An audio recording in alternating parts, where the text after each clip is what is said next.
황농문 교수는 서울대학교 재료공학부 교수로 재직 중이며 카이스트에서 석사 및 박사학위를 받았고 한국표준과학연구원과 미국 국립표준기술원, 일본 금속재료연구소 등에서 연구원으로 근무했다. 몰입적 사고를 통해 두뇌를 최대한 활용할 수 있고 이것이 최고의 인생을 사는 방법이라는 것을 확인하였다.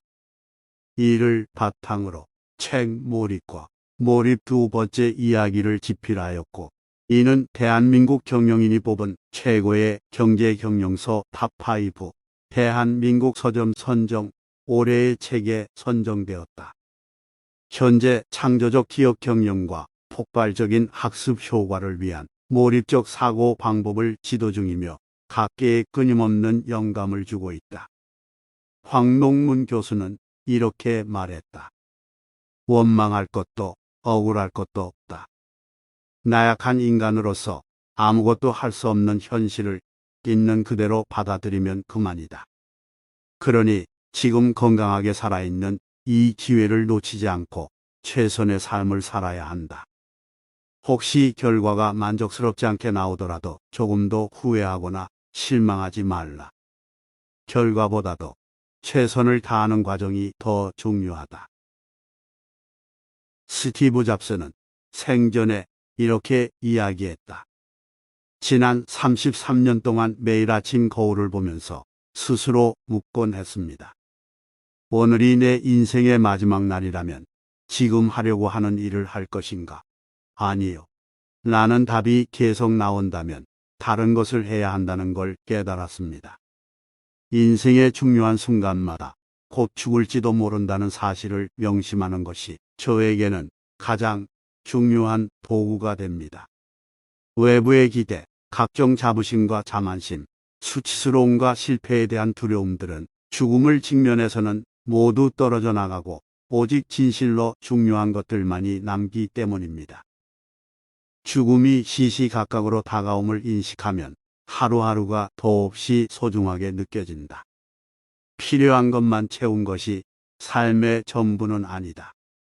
물질적이고 세속적인 문제의 해결은 삶의 필요 조건이지 충분 조건은 아닌 것이다. 좌절은 결과, 후회는 과정에 치중하는 것이다. 결과는 자신의 영향력을 벗어나는 경우가 많다. 영향력을 벗어난 것에 대해서는 큰 의미를 둘 필요가 없다. 좌절은 백해무익하므로 어떠한 상황에서도 좌절하지 않는 능력을 키우는 데 중점을 둬야 한다. 후회는 무엇을 했다거나 그랬지 못했다거나 하는 것과 상관이 없다. 국회의원, 장관 혹은 대통령을 했다고 해서 인생의 말년에 후회를 하지 않는 것은 아니다. 후회는 결과의 문제가 아니라 과정의 문제이기 때문이다. 내가 좋아하는 일을 함으로써 행복을 추구하지 말고 내가 해야 할 일을 좋아함으로써 행복을 추구하라. 자기가 좋아하는 일만 하면서 행복을 추구하다 보면 삶이 점점 더 힘들어지는 경우가 많다. 반면 해야 할 일을 좋아하고 그 일을 하면서 행복을 찾는다면 누릴 수 있는 행복은 무제한이 된다. 이는 자신의 역량을 키워주고 더욱 성공적인 삶으로 이끈다. 삶이 곧 천국이 되는 것이다. 해야 할 일을 즐겁게 하기 위해 가장 중요한 것은 그 행위가 수동적이 아니고 능동적이어야 한다는 것이다. 어떤 일이 일어나려면 반드시 그것을 일으키는 구동력이 있어야 한다. 구동력은 어떤 일을 일으키는 요인이라고 할 수 있다. 의식이 저절로 산만해질 수는 있지만 저절로 집중되는 경우는 없다. 반드시 집중하기 위한 노력을 해야 한다. 구동력이 무엇이냐에 따라 그 사람의 행위가 수동적이거나 능동적이 된다. 자발적으로 일을 하기 위해서는 사람을 능동적으로 만드는 구동력이 반드시 필요하다.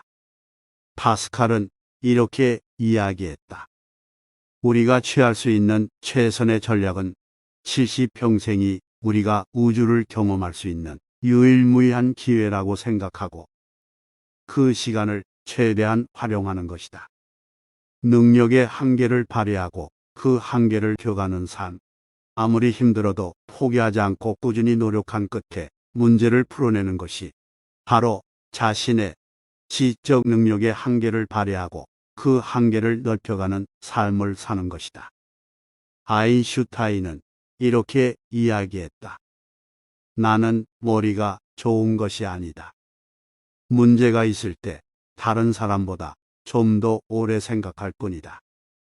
어려운 문제에 부딪힐 때도 많았지만 다행히 신은 나에게 민감한 코와 노새 같은 끈기를 주셨다. 천재는 보통 사람과 다른 게 없다. 다만 몰입함으로써 자신에게 숨어있는 재능을 인지하는 보통 사람일 뿐이다. 유산. 물질적으로 풍요롭고 안락한 삶, 단지 불편하지 않은 삶을 사는 것만으로 축복받았다고 할 수 있을까? 축복받은 삶을 산 사람은 죽음을 두려움 없이 자신 있게 맞이할 수 있다. 몰입은 한마디로 여러 가지 활동에 분산된 관심과 에너지를 중요한 한 곳에 모아서 집중하는 것이다. 우리는 중대한 순간 혹은 위기 상황에 몰입을 경험한다. 뇌과학의 관점에서 보면 어떤 활동에 대한 몰입도가 높다는 것은 그 활동과 관련해 활성화된 시냅스의 수가 많다는 것을 의미한다. 측정 가능한 방식으로 정의하면 100분의 시간 동안 의식이 순전히 그 생각으로만 점유된 시간의 합이 70분이라고 했을 때 몰입도를 70%라고 할 수 있다. 몰입 강도란 몰입도를 생각하는 주제의 범위로 나눈 값이다. 생각하는 주제의 범위가 좁아질수록 몰입 강도는 더욱 높아진다. 하루에 여러 과목을 공부하면 어지간해서는 몰입 강도를 올리기 어렵다. 연속된 시간을 확보하라. 에디슨은 이렇게 이야기했다. 나와 다른 사람들의 유일한 차이는 그들은 많은 일을 하고 나는 한 가지만 한다는 것이다. 어떤 일을 할 때 높은 몰입도를 유지하기 위해서는 다른 것에 방해받지 않는 연속된 시간을 확보하는 것이 무엇보다 중요하다. 몰입도가 높아 많은 양의 시냅스가 활성화되면 결과도 보다 완전하고 정확해진다. 시냅스가 활성화되어 있다는 것은 관련 비용이 의식과 의식 근처에 있어 의식에서 차지하는 비중이 높다는 것을 의미한다. 필요로 하는 정보를 장기 기억에서 의식과 의식 가까운 곳으로 끌어올려 바로 사용할 수 있는 상태로 만드는 것이 몰입도를 올리는 과정이라고 할 수 있다. 높은 몰입도를 추구하려면 제대로 하고 그렇지 않으면 그만두겠다는 마음으로 확실한 태도를 취하는 것이 좋다. 부스러기처럼 잘게 쪼개진 시간 동안에는 몰입도를 올릴 수 없기 때문에 충분히 생각해야 하는 일은 불가능하고 단순한 일을 하는 게 고작이다. 몰입도가 올라가면 부정적 감정이 감소하고 의욕과 자신감이 생기기 시작한다. 그리고 자신도 모르게 근심이나 걱정이 사라진다. 몰입도가 올라가면서 우리 뇌의 도파민과 같은 긍정적 화학물질의 분비가 촉진되기 때문이다. 몰입도가 낮을 때에는 노력을 해도 기량이 발휘되지 않고 목표로 했던 계획이 제대로 이루어지지 않는 것이 당연하다. 단지 몰입도가 낮아서 그런 것뿐이다. 고생하는 자신을 위로하고 마음을 편히 갖기 위해 노력해야 한다. 이러한 노력을 지속하다 보면 몰입도는 반드시 올라가게 되어 있고 결국에는 편안한 마음으로 기량을 발휘할 수 있게 된다. 이러한 사실을 인지하고 올바른 방식과 방향으로 몰입하기 위해 노력해야 한다. 공부에 집중하기 어려워하는 딸에게 이렇게 이야기했다. 몰입도만 올리면 공부 자체는 힘들지 않고 오히려 재미있게 할 수 있어. 누구나 몰입의 장벽을 넘을 때는 산에 올라가는 것처럼 힘이 들게 마련이야. 그러니 힘들더라도 꼭 참고 1시간 정도 엉덩이를 책상 앞 의자에서 떼지 말고 아주 쉬운 공부부터 시작해 봐라. 공부나 업무는 몰입도만 올리면 힘들이지 않고도 충분히 할 수 있다. 몰입을 유도하기 위해서는 뇌가 위기 상황 혹은 중대한 상황이라고 인식하게끔 해야 한다. 우리의 의식은 내적 위기감에 따라 좌우된다. 내가 해야 할 일에 대한 내적 중요성이 커지면 그 일에서 의미와 보람을 찾게 되고 재미를 느끼기도 쉽다. 어떤 것에 대한 내적 중요성을 올리려면 그 정보가 입력될 때 자극의 세기를 증가시키거나 그 정보를 반복해서 입력시키면 되는 것이다. 특히 주어진 문제를 해결하기 위해서 자나깨나 생각하는 몰입은 극단적으로 정보를 반복해서 입력하는 행위라고 볼 수 있다. 우리는 다세포 동물이다. 즉, 우리 몸을 구성하고 있는 세포 하나하나가 모두 생명체다. 다세포 동물은 단세포 동물이나 균체와 달리 함께 살고 함께 죽는 방식을 택한다. 내가 죽으면 나를 이루고 있는 모든 세포가 동시에 죽는 것이다. 다세포 동물의 특징은 그 구성원들이 철저한 위계 질서에 따라 분업하고 협력한다는 것이다. 세포가 원활하게 협력하려면 이 세포 간의 정보를 교환하는 통신 시스템이 발달해야 한다.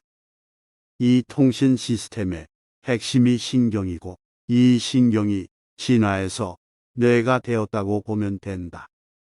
다세포 동물의 세포 간 정보 전달은 신경 전달 물질과 호르몬이 맞는데 신경 전달 물질은 신경을 통해 호르몬은 혈액을 통해 정보를 전달한다. 이 세포 간의 위계 질서 확립. 우리 몸에서 종합적 상황 판단은 뇌의 전두위원 한 명에서만 수행한다. 전두위원 한 명이 종합적 상황 판단을 하여 어떤 목표를 설정한 후에는 우리 몸의 다른 부분은 맹목적으로 그 목표를 추구한다. 이것이 바로 우리가 목표 지향성을 가질 수밖에 없는 진화론적 이유이다. 시냅스는 원하는 방향으로만 발달한다. 즉, 목표를 세우고 노력하면 그 목표를 달성할 수 있는 방향으로 시냅스가 형성된다. 내적 중요성을 올리기 위해서는 명확한 목표를 설정하면 된다. 목표에서 벗어나면 짜증이 난다. 목표를 달성하면 희열이 있다. 이성적으로 어떤 일에 몰입하기는 어렵지만 진화론적 본능인 목표 지향을 이용하면 보다 쉽게 몰입할 수 있다. 목표를 가슴 깊이 강화시키면 그 목표와 멀어지는 행동은 불쾌감을 주게 된다. 반대로 그 목표에 가까워지는 행동은 쾌감을 주게 된다. 이런 기제는 본인이 의식하지 못하는 상태에서 내적으로 일어난다. 예를 들어 공부를 하는 것이 평생의 소원이고 가장 고귀한 행위처럼 느껴지는 것이다. 목표 지향에 대한 시냅스를 강력하게 형성시키려면 자나깨나 그 목표를 생각하고 그에 대한 다짐과 결심을 끊임없이 반복해야 한다. 목표에 대해 진지하고 절실한 마음을 가질수록 유리하다. 노력을 통해 바꿀 수 있는 것은 우리가 영향력을 미칠 수 있는 범위에 한해서다. 목표를 강화시키기 위해 끊임없이 노력하는 과정 자체가 큰 효과를 발휘한다. 매일매일 추구해야 하는 목표는 너무 높지 않게, 어렵지 않게 성공 가능한 범위 내에서 설정하는 것이 중요하다. 목표를 너무 높게 설정해서 매일 실패를 경험하거나 실패하는 횟수가 많아지면 좌절감에 빠질 수 있기 때문이다. 성공 체험을 많이 해봐야 긍정적인 감정도 생기고 이것이 보상으로 작용해 지속적으로 목표를 추구할 수 있는 힘도 생긴다. 이 힘을 증가시키기 위해서는 작은 성공에도 크게 기뻐하는 것이 좋다. 반대로 실패를 경험했을 때는 좌절의 부정적 감정을 최소화시키는 것이 좋다. 매일매일 추구하는 목표는 성공 가능성이 높되 그 방향성이 중장기적으로 추구하는 목표와 일치해야 한다. 바라고 원하는 바를 성취하기 위해서는 그냥 계속 생각하는 것만으로는 안 된다. 엄청나게 많이 생각하는 것이 중요하다. 막연하게 그렇게 되면 좋겠다라는 식의 어설픈 정도의 수준이 아니라 강렬하게 그리고 자나깨나 끊임없이 바라고 원해야 한다. 머리끝에서 발끝까지 온몸을 그 생각으로 가득 채우고 피 대신 생각이 흐르게 해야 한다. 그 정도로 한결같이 강렬하게 하나만을 생각하는 것. 그것이 이를 성취시키는 원동력이다. 최선에 대한 패러다임을 변화시키는 세 가지 원칙이 있다. 1. 무리 없이 지속적으로 실행할 수 있는 최선이어야 한다. 예를 들어 밤 11시까지만 공부하고 잠은 충분히 자는 방식이다. 2. 이 우주에 그 문제와 나만 존재한다는 인간이 체험할 수 있는 최대의 집중 상태를 추구한다. 3. 최선과 열정을 통해서 최대의 집중 상태를 장시간 지속한다. 몰입은 그 행위가 생산적이건 소모적이건 파괴적이건 간에 마치 목숨을 건 전투를 하는 것처럼 치열한 행위다. 온갖 부작용을 없애기 위해서는 자신의 영향력을 벗어난 결과에 몰입하지 말고 자신의 영향력 안에 있는 의사결정 과정에 몰입해야 한다. 이완에 의한 집중은 필요한 부분에만 집중하고 나머지 부분에 힘은 빼는 것이다. 쉽게 지치지 않고 기량도 올라가며 재미도 느낄 수 있다. 슬로우 싱킹을 하다가 선잠을 자고 나면 집중도가 올라가고 아이디어가 잘 떠오른다. 선잠은 슬로우 싱킹을 돕는 중요한 요소 중 하나다. 슬로우 싱킹 할 때 하는 전형적인 실수는 다음 두 가지가 있다. 1. 잡념을 떨치려고 애쓰는 것이다. 절대 잡념과 싸우면 안 된다. 잡념을 쫓기 위해 의식적으로 애쓰다 보면 에너지도 많이 소모되고 집중도 오히려 안 되기 때문이다. 몰입도가 낮은 상태에서 잡념이 생기는 것은 아주 자연스러운 현상이므로 자연스럽게 받아들여야 한다. 그저 잡념을 떠올리고 있다는 사실이 의식되면 그것에 신경 쓰지 말고 다시 주어진 문제를 생각하며 된다. 2. 주어진 문제의 답이 보이지 않는다고 해서 스트레스를 받는 것이다. 중요한 것은 생각할 때 생기는 스트레스를 최소화해야 한다는 것이다. 심적 부담을 느끼면서 오랫동안 생각하면 10중 8구 머리가 아파온다. 걱정이나 근심을 하지 않고 결과에도 집착하지 않되 문제를 풀기 위해 목숨을 건 전투를 하듯이 진지하고 절실하게 생각하는 것이 슬로우 싱킹이다. 근심이나 걱정은 주어진 문제를 해결하기 위해 노력하게 만든다는 점에서는 순기능으로 작용하지만 일단 노력하기 시작하면 근심이나 걱정을 떨쳐버려야 한다. 그렇지 않으면 생각하는 데 필요한 에너지를 소비시켜 더 비효율적이기 때문이다. 근심이나 걱정을 하기보다는 의식을 100% 문제 해결에 몰입하는 것이 더 효율적이다. 위기 상황에서 잡념이 사라지는 원리는 다음과 같이 예를 들어 설명할 수 있다. 평상시 뉴런의 외부에 대해 마이너스 60mV 유지하던 뉴런 내부의 정지전이가 가바의 양이 많아질 경우 마이너스 80mV로 더 음의 값을 가진다. 신경 전달을 야기시키는 활동 전위를 마이너스 45mV라 하고 상념에 해당하는 자극이 20mV 증가시킨다고 했을 때 평상시에 마이너스 60mV 전위는 마이너스 40mV가 되어 그 결과 상념이 의식으로 떠오르게 된다. 그러나 가바의 양이 많아진 상태에서는 상념에 해당하는 자극이 20mV 증가시켜도 시냅스의 전위가 마이너스 80mV에서 마이너스 60mV가 되어 여전히 활동 전위에 미치지 않는다.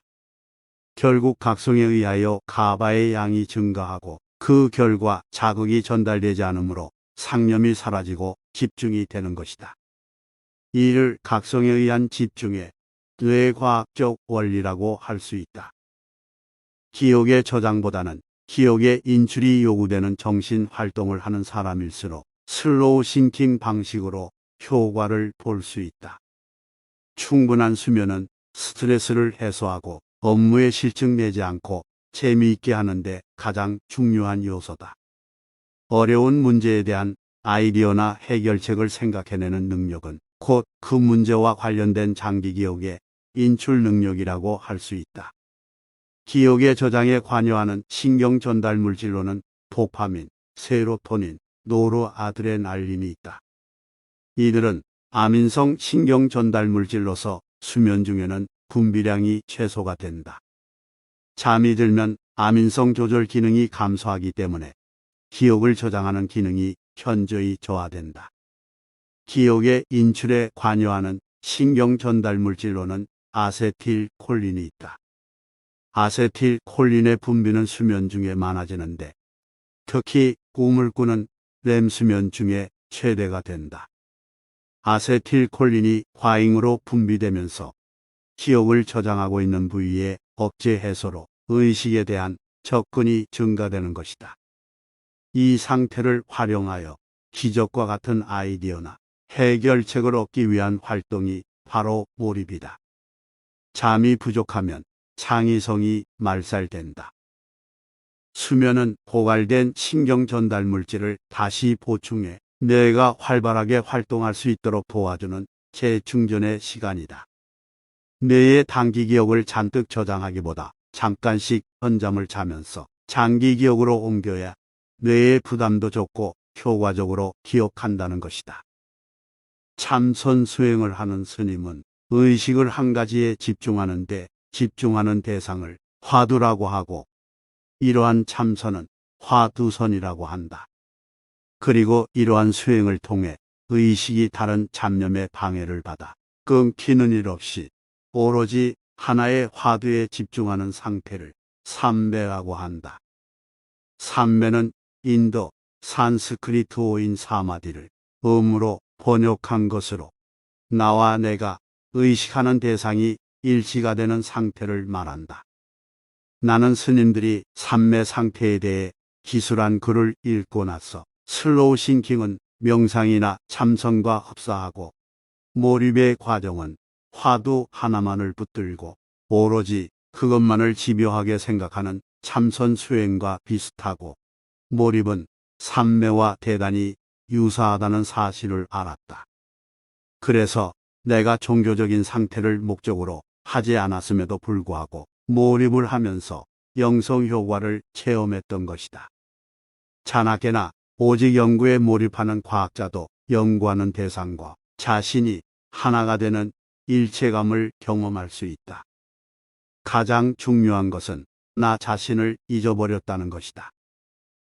앤드루 뉴보크는 그의 책 신은 왜 우리 곁을 떠나지 않는가에서 종교적인 활동을 통해 위치와 방위를 판단하는 두종력과 운동을 관장하는 후두엽이 연결된 부위가 비활성화되면 자신과 외부의 경계가 사라지는 것을 느끼게 되는데 그는 이 상태가 바로 자신이 외부 혹은 절대자와 일치되었다고 느끼는 영성 상태라는 가설을 제안했다. 나는 종교적 감정은 몰입 상태에 있을 때 뇌에서 유도되는 도파민의 과잉 분비로 인해 생겨난다는 결론에 이르렀다. 수동적인 몰입은 고도의 위기 상황 그리고 극도의 절실함에 의해 만들어진다. 예를 들어 여기서 실패하면 우리 가족은 길바닥에 나앉는 위기 상황에서 수동적 몰입을 발휘할 수 있다. 능동적으로 몰입하는 방법은 다음 세 가지다. 1. 자신이 마음속 깊이 납득할 수 있는 목표를 설정한다. 2. 슬로우 싱킹을 활용해서 끈질기게 생각한다. 3. 몰입의 장벽을 낮추기 위해 매일 규칙적으로 1시간 이내에 운동을 한다. 문제가 생겼을 때 고민만 할 것이 아니라 그 문제를 어떻게 해결할지 생각을 해야 한다. 걱정을 한다고 문제가 해결되는 것이 아니라 생각을 해야 문제가 해결된다. 몰입을 부추기는 감정은 확신, 호기심, 분노가 있다. 공허함과 부질없음은 주로 마음의 중심이 그 일 안에 있지 않고 바깥에 있을 때 생긴다. 내가 하는 일이 과연 꽃다운 나의 청춘과 바꿀 만한 가치가 있는지 잘 생각해 봐야 한다. 그것은 어떠한 일을 하느냐의 문제가 아니라 어떻게 일을 하느냐의 문제다. 한 번에 한 문제씩 다루는 것이 몰입의 효과를 증대시킬 수 있는 방법이다. 수험 공부를 할 때의 몰입은 의식에 다른 잡념이 들어오는 것을 줄이고 오로지 수험 공부에 관련된 내용으로만 의식을 채우는 상태라고 할 수 있다. 공부를 할 때 잠을 줄이면 긍정적인 화학물질이 잘 분비되지 않아 집중이 안 되고 공부가 하기 싫어진다.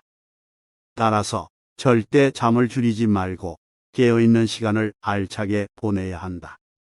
그래야 무리한 최선이 아닌 지속적으로 실현 가능한 최선을 다할 수 있다. 공부하는 행위도 그것을 중단 없이 연속적으로 하면 몰입 효과가 나타나서 생각보다 견딜만하다. 적당히 공부하면 지겹지만 걸어 다니면서 세수하면서 화장실에서도 계속 하다 보면 오히려 긍정적인 감정이 생긴다. 몰입도를 올리는 과정이 힘들지 일단 몰입도를 올려놓은 상태에서 계속 유지하는 것은 상대적으로 덜 힘들고 오히려 긍정적인 감정이 생긴다는 것이다. 특히 이동할 때는 생각을 하지 않고 자나깨나 오로지 공부에 대한 생각만 하는 것이다. 시작할 때는 그냥 몰입하는 흉내만 내도 된다. 지속하면 가속도가 붙어 머지않아 효과가 나타난다. 어떻게 살아야 죽을 때 후회하지 않을 것인가를 늘 생각하라. 삶에서 중요한 몇 가지 일에만 전념해 단순한 삶을 살면서도 지극한 행복을 느낄 수 있다. 확률에 영향을 주는 요소에 대해 올바른 판단을 내려야 문제가 효과적으로 해결된다는 것이 엔트로피 법칙이 주는 시사점이다. 쾌감과 불쾌감, 노여움이나 두려움을 만드는 물질의 분비가 인간의 사고와 행동에 영향을 미친다. 물론 우리의 사고와 행동도 이들 물질의 분비에 영향을 미치므로 상호 의존적이다. 우리가 이러한 화학 물질의 영향에서 벗어날 수 없고 이것이 우리의 진화론적 한계라는 사실을 이해하는 것은 나를 이해하고 다른 사람을 이해하는 데 대단히 중요하다. 같은 환경이나 상황에서도 다르게 반응하는데 이는 신경 전달 물질과 호르몬의 분비가 저마다 다르기 때문이고 또한 그것은 각 개인마다 형성된 시냅스가 다르기 때문이다. 결국 한 개인의 사고방식과 행동 양식, 나아가 인격까지도 시냅스에 의해 결정된다는 것을 알 수 있다. 도파민은 궁극적으로 생존과 번식의 확률을 올리기 위한 화학물질이므로 식욕이나 성욕과 깊은 관계가 있다. 고칼로리 음식이 다른 음식보다 더 많은 도파민을 분비시키는 이유는 고칼로리 음식이 생존에 더 유리하기 때문이다. 물론 갈증이 날 때는 물만 마셔도 도파민이 분비된다. 보통 성직자들이 금욕적인 생활을 한다고 생각하지만 아마도 그들은 일반인들보다 더 많은 행복을 누리면서 살아갈 것이다. 영성 활동은 도파민, 세로토닌, 옥시토신과 같은 긍정적 화학 물질을 가장 많이 분비시키기 때문이다. 운동을 하면 근육이 발달하듯이 사고를 하면 사고와 관련된 뇌세포가 발달한다. 왜 몰입 상태가 되면 재미를 느낄까? 몰입도가 높다는 것은 입력된 하나의 정보 혹은 신호에 따라 동시에 적용될 수 있는 시냅스의 수가 대단히 많다는 것을 의미한다. 결과적으로 다량의 신경 전달 물질이 분비되는 것이다. 이때 쾌감 물질인 도파민이 다량 분비되어 몰입의 즐거움을 유도하는 것으로 보인다. 자극이 더 이상 입력되지 않으면 시간이 경과하면서 몰입도가 떨어지는 것은 자연스러운 것이다. 따라서 몰입도를 떨어뜨리지 않으려면 관련 자극을 계속해서 입력해야 한다. 몰입도에 관여하는 신경 전달 물질은 세 가지가 있다. 1. 가바, 잡념이 들어오는 것을 막는 역할을 한다. 2. 아세틸콜린, 관련된 장기 기억을 인출하고 활성화시키는 역할을 한다. 3. 도파민, 뉴런 연합체를 연결한다. 도파민은 주어진 문제에 대한 생각을 끊임없이 할 수 있도록 돕지만 반대로 의도적으로 생각을 끊임없이 하려고 노력할 때 분비가 유도되기도 한다. 몰입도를 올린다는 것은 결국 관련된 주제에 대한 자극을 지속적으로 입력하여 뉴런 연합체의 크기를 증가시키는 것이다. 이때 왜 자극이 지속적이어야 효과적인지 이해하기 위해서는 시냅스가 발화하는 특성을 알아야 한다. 1. 시냅스의 시간적 가중. 한 뉴런에서 다른 뉴런으로 자극이 전달될 때 신경 전달 물질의 양이 뉴런을 흥분시키기에 충분하지 않을 때 자극이 일정 시간 내에 반복되면 신경 전달 물질의 양이 충분해져 흥분이 전달된다. 2. 시냅스의 공간적 가중. 한 개가 아닌 여러 개의 뉴런에서 동시에 자극이 전달되면 개개의 뉴런에 의해 분비되는 신경 전달 물질이 충분하지 않더라도 이들의 합이 흥분을 야기시키기에 충분할 때가 있다. 걷거나 식사하는 등 활동을 할 때 중단하지 않고 계속해서 주어진 문제를 생각하면 시냅스의 시간적 가중 효과 때문에 몰입이 쉬워진다. 시냅스의 공간적 가중은 뉴런 연합체의 크기가 커질수록 시냅스의 발화가 점점 쉬워진다는 것을 의미한다. 몰입도가 올라갈수록 점점 더 몰입하기가 용이해지는 것이다. 프로는 선택과 집중을 통해 필요한 곳에 모든 에너지를 쏟아붓지만 아마추어는 불필요한 곳에 에너지를 흩뿌린다. 가치관은 어떤 일을 하느냐가 아니라 어떻게 일을 하느냐에 따라 달라지는 것이다. 신념은 경험에 의해 교정되는 것에 저항하는 경향을 보이고 지식은 경험에 의해 끊임없이 수정과 갱신을 거친다. 지식에 감정이 실릴 때 비로소 믿음이 형성되고 열정이 생긴다. 이러한 이유로 공부나 일을 할 때 감정을 실어 신념을 형성하는 것이 중요한 것이다. 지식 체계의 대립일 경우 명확한 의사표현과 의사전달이 중요한 문제가 된다. 그러나 신념 체계의 차이에 기인한 대립이라면 피하는 것이 좋다. 신념 체계 대립은 결론을 기대하기 힘들고 소모적일 뿐 아니라 서로에게 상처만 입히는 경우가 많기 때문이다. 걱정할 이유를 찾으려면 끝이 없다. 긍정적인 상태는 혼신의 바동거림에 의해 만들어진다. 문제와 나를 잘 이해하면 문제와의 싸움에서 내가 지는 일은 결코 없다. 생각하는 핵심의 영역이 점 하나로 좁아질 정도로 작아지면 몰입도가 굉장히 높아져 쉽게 해결할 수 있게 된다. 최선의 삶을 살려면 규칙적인 운동이 하루 일과 중에서 가장 높은 우선순위가 되어야 한다. 자신이 하는 일에서 긍정적 감정을 얻어야 행복을 최대화할 수 있다. 이 사람은 이렇게 말했다.